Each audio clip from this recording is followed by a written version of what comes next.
नमस्ते दोस्तों, मैं मोटिवेशन गुरु मोटिवेशन की एक और नई वीडियो में आपका स्वागत करता हूँ। अगर मेरी वीडियो आपको अच्छी लगेगी तो मेरे चैनल को सब्सक्राइब लाइक करना ना भूलें।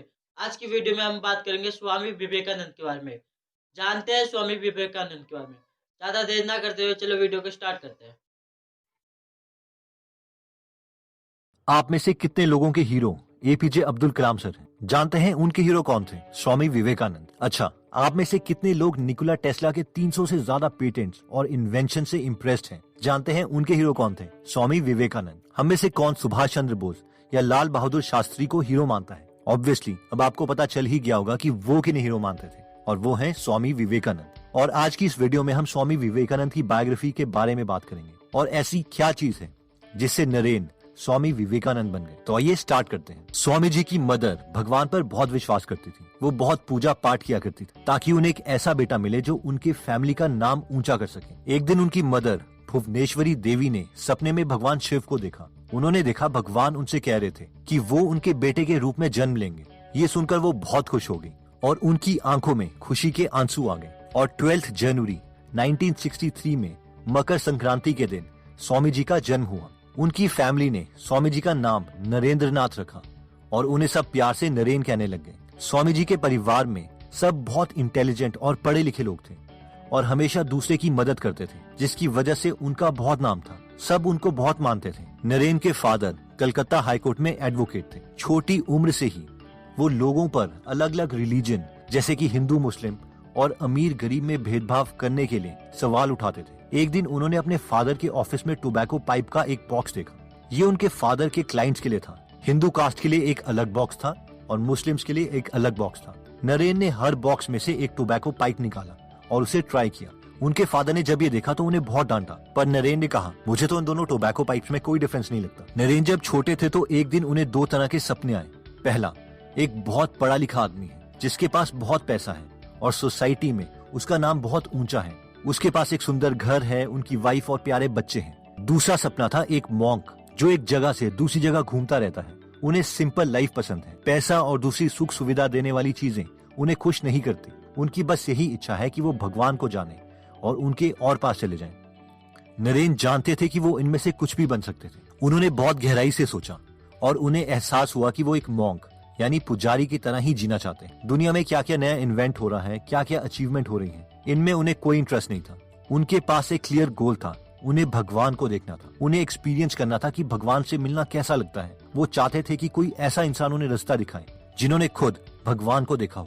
नरेन श्री राम कृष्ण से दक्षिणेश्वर मंदिर में मिले थे। वो नरेन से मिलकर बहुत इम्प्रेस हुए। रामकृष्ण समझ गए थे कि नरेन दूसरे बच्चों से अलग है। ऐसा लगता था जैसे नरेन की आंखें हमेशा मेडिटेशन में ही लीन रहती हैं। वो अपने कपड़ों या वो कैसे दिख रहे हैं उस पर बिल्कुल ध्यान नहीं देते थे। मास्टर रामकृष्ण बहुत खुश थे कि फाइनली उन्हें एक ऐसा स्टूडेंट मिल गया है जिसके साथ वो अपने विचारों को शेयर कर सकते थे। रामकृष्ण की डेथ के बाद सारे मॉन्क बेघर हो गए। नरेन अब 23 साल के हो चुके थे। अब ये उनकी रिस्पॉन्सिबिलिटी थी कि वो नए मॉन्क का ध्यान रखें और उन्हें पढ़ाएं।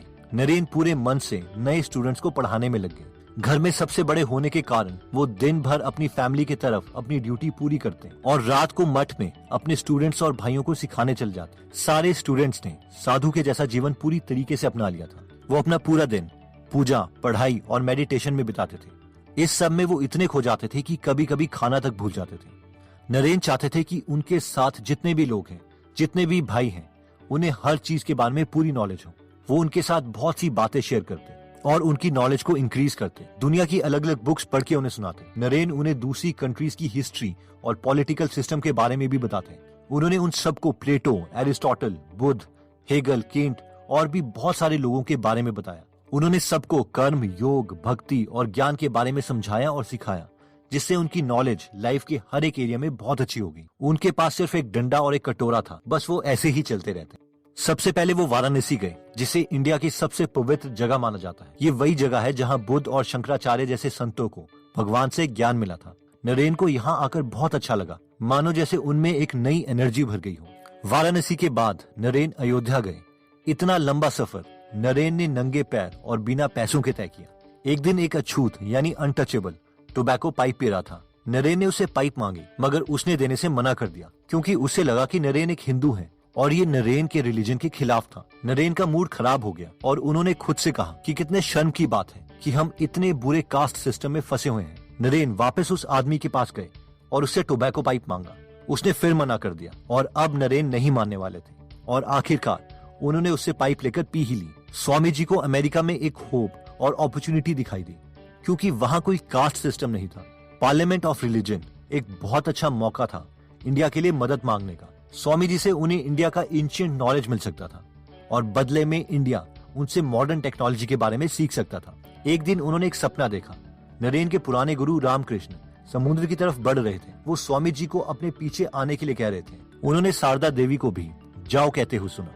उन्हें ऐसा लगा कि उन्हें अमेरिका जाना चाहिए। अब उन्हें समझ में आ गया था कि रामकृष्ण और माँ शारदा देवी की ब्लेसिंग्स उनके साथ हैं। उन्हें विश्वास हो गया था कि ये वही है जो उन्हें करना है और वो सही रास्ते पर आगे बढ़ रहे थे। पार्लियामेंट ऑफ रिलीजन सितंबर 1893 में खोला गया। ये एक फेयर जैसा था जो वर्ल्ड्स कोलंबियन एक्सपोजिशन नाम के एक इवेंट का पार्ट था।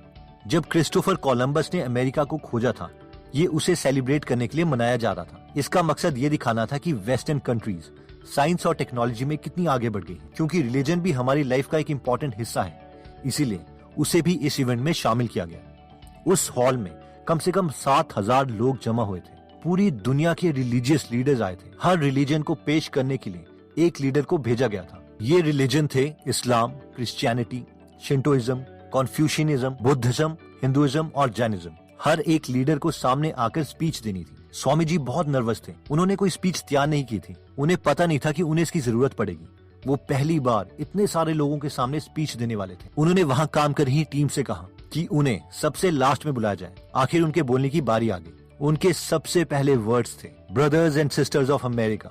उनके इन वर्ड्स ने वहाँ सभी लोगों का दिल जीत लिया। वहाँ पर सब लोगों ने खड़े होकर उनके लिए तालियां बजाई। सबको लगा कि कोई अलग आया है जिसने पूरे मन से कहा था और जिनकी बातों में सच्चाई थी। वो सबसे ये कहना चाहते थे कि हमें एक दूसरे को एक्सेप्ट करना सीखना पड़ेगा। हमें एक दूसरे को समझने की और शांति बनाकर रखने की जरूरत है। कोई हमसे अलग है तो क्या हुआ, हमें सबकी रिस्पेक्ट करनी चाहिए। स्वामी जी की वो खास बात जो उन्हें दूसरों से अलग बनाती थी वो ये थी, उन्होंने कभी किसी रिलीजन को सही और बाकी सबको गलत प्रूफ करने की कोशिश नहीं की। उनका मानना था कि सब रिलीजन हमें भगवान तक ले जाने का रास्ता है।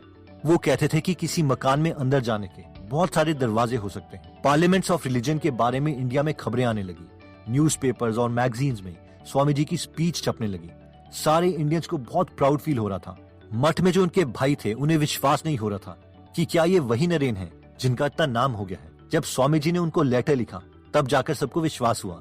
अमेरिका में स्वामी जी की बहुत लोग मदद कर रहे थे, लेकिन वो उन पर डिपेंडेंट नहीं होना चाहते थे। इसलिए वो अमेरिका में जगह जगह जाकर लेक्चर्स देने लगे ताकि उन्हें कुछ पैसे मिल सके। हर जगह उन्होंने दया और सबको एक्सेप्ट करने वाली सोच को फैलाने की कोशिश करी। स्वामी जी ने न्यूयॉर्क, बॉस्टन, वॉशिंगटन और कैम्ब्रिज में लेक्चर्स दिए। उनका जो गोल था वो अब जाके पूरा हुआ था। उन्होंने पूरी दुनिया को अपने विचारों के बारे में बताया था और इसी वजह से अब वो इंडिया में गरीब लोगों की मदद कर सकते थे। जब स्वामी जी इंडिया पहुंचे तो हजारों लोग पोर्ट पर स्वामी जी के आने का वेट कर रहे थे। जब उनके कपड़े की एक झलक दिखाई दी तो वो सब खुश हो गए और उनका नाम लेकर चीयर्स करने लग गए। उनको रिस्पेक्ट देने के लिए वो सब लोग जमीन पर बैठ गए। वो तो एक मॉन्क थे, वो तो एक पुजारी थे जिनके पास ना तो पैसे थे ना ही घर। लोग उनको उनके ज्ञान और उनकी सोच के लिए पसंद करते थे और ये अपने आप में बहुत बड़ा अचीवमेंट था। वो इन सब के लिए ग्रेटफुल थे। स्वामी जी पहले मद्रास गए, फिर कलकत्ता। वो जहाँ भी जाते लोग उन्हें वेलकम करने के लिए वेट करते थे। लोगों में उन्हें देखने और उनकी बातें सुनने की बहुत इच्छा थी। एक बार उनके एक फॉलोअर ने उनसे पूछा, क्या आप इन सब से थक नहीं जाते? स्वामी जी ने कहा, भगवान का काम करने में थकान कैसी। एक दिन उनके पास एक आदमी आया जो बहुत परेशान था। उसने कहा कि उसने सब कुछ करके देख लिया है लेकिन वो भगवान को नहीं ढूंढ पा रहा। उसके टीचर ने जैसा कहा था वो वैसा ही करता था। भगवान की मूर्ति की पूजा किया करता था, आंखें बंद करके अपने रूम में मेडिटेशन करने की कोशिश किया करता था, फिर भी उसे मन की शांति नहीं मिल रही थी। मैं क्या करूं? उसने स्वामी जी से पूछा। स्वामी जी को उस पर दया आ गई। उन्होंने कहा, अपने दरवाजे, अपनी आंखें खोलो, अपने चारों तरफ देखो। उन्होंने उसे अपने आसपास गरीब और कमजोर लोगों को देखने के लिए कहा। बोले कि उसे पूरी मेहनत और मन से उन सब लोगों की मदद करनी चाहिए। अगर वो भूखे हैं तो उन्हें खाना दो, अगर वो बीमार हैं तो उन्हें दवाई दो, अगर वो पढ़े लिखे नहीं है तो उन्हें पढ़ाओ। पूरे मन से उनकी सेवा करो, तभी तुम्हें शांति मिलेगी। स्वामी जी को अस्थमा हो गया था। डॉक्टर्स ने उन्हें नॉर्थ इंडिया जाने के लिए कहा क्योंकि वहाँ पर क्लाइमेट अच्छा था। नॉर्थ के लोग बहुत समय से स्वामी जी को बुला रहे थे, इसलिए स्वामी जी मान गए। अपने फ्रेंड को लिखे हुए लेटर में उन्होंने कहा था कि वो बहुत थका हुआ महसूस कर रहे हैं। स्वामी जी ने नॉर्थ इंडिया के हर एक स्टेट में लेक्चर दिए। स्वामी जी एकता को बढ़ावा देने के लिए एक कास्ट को दूसरी कास्ट में शादी करने की बात भी करते थे। उन्होंने यूनिवर्सिटीज में भी कहा था कि स्टूडेंट्स को सिर्फ क्लर्क, लॉयर या डिप्लोमेट ना बनाए, बल्कि उन्हें अपने देश की सेवा करने और अपने देश से प्यार करना भी सिखाए। अंत में स्वामी जी बेलूर मठ में रहने लगे। उनका अस्थमा और खराब हो गया था। दिन ब दिन उनकी बॉडी और वीक हो रही थी, मगर उनका माइंड अभी भी बहुत शार्प था। अगर कोई मॉन्क उन्हें रेस्ट करने के लिए कहता तो वो नहीं मानते थे। स्वामी जी को इंसाइक्लोपीडिया ब्रिटानिका बहुत पसंद आई। एक मॉन्क ने उनसे कहा कि इस बुक में सारे 25 वॉल्यूम को याद करना बहुत मुश्किल है, पर स्वामी जी तब तक 11th वॉल्यूम स्टार्ट कर चुके थे। उन्होंने उस मॉन्क से कहा कि वो 10 वॉल्यूम पढ़ चुके हैं, उनमें से वो कुछ भी पूछ सकता है। वो मॉन्क बहुत सरप्राइज हुआ ये देखकर कि स्वामी जी को सारे जवाब आते थे, यहाँ तक कि उन्होंने उस बुक्स की कुछ लाइंस भी बोलकर दिखाई। स्वामी जी को महसूस हो गया था कि वो 40 की एज तक नहीं पहुंच पाएंगे। उनकी एज उस समय 39 इयर्स और 5 मंथ्स हो चुकी थी। उन्होंने पंचांग भी देखा ये कैलकुलेट करने के लिए कि उनकी डेथ कब होने वाली है। स्वामी जी ने अपने सीनियर मॉन्क को बता दिया था कि अपना अंतिम संस्कार वो कहाँ पर चाहते हैं। वो उसी मठ के ग्राउंड में एक जगह थी। फ्राइडे शाम 7 बजे बेल बजी। पूजा का समय हो गया था। स्वामी जी अपने रूम में पूजा और मेडिटेशन करने चले गए। उन्होंने अपने सेवक से कहा कि वो 1 घंटे रूम में रहेंगे और उन्हें कोई डिस्टर्ब ना करें। उसके बाद स्वामी जी ने अपने सेवक को मदद करने के लिए बुलाया। रूम में सब विंडोज को खुला दिया गया ताकि फ्रेश हवा आ सके। स्वामी जी बेड पर लेट गए। उनके सेवक ने सोचा कि वो सो गए हैं। वो वैसे ही लेटे रहे। उनके चेहरे पर बहुत शांति थी। वो लंबी सांसें ले रहे थे। फिर रात 9 बजे उन्होंने अपने शरीर को छोड़ दिया। उन्होंने अपनी आवाज और अपनी सोच को गरीबों के लिए मदद मांगने में लगा दिया था। वो पूरी कंट्री में घूमे और हर जगह उन्हें यही गरीबी दिखाई दी। उन्होंने अपने स्पेशल गिफ्ट को लोगों की सेवा करने में लगा दिया। उनके इसी क्लियर गोल ने उन्हें इतना सक्सेसफुल बनाया। उनके इसी पक्के इरादे के कारण उन्हें यूरोप और अमेरिका में इतनी रिस्पेक्ट मिली। दोस्तों, इस वीडियो में हमने स्वामी विवेकानंद जी के बारे में देखा और जाना। हमने उनकी सच्चाई, उनके विश्वास और वो कितने दयालु थे ये जाना। वो सच में एक महान इंसान थे जिनकी जितनी भी तारीफ की जाए कम है। उन्होंने प्यार, शांति बना के रखना और एक दूसरे को एक्सेप्ट करने की बात पर हमेशा जोर दिया। अब ये हमारी ड्यूटी है कि हम उन्हें हमेशा याद रखें और इसे ज्यादा से ज्यादा लोगों को बताएं।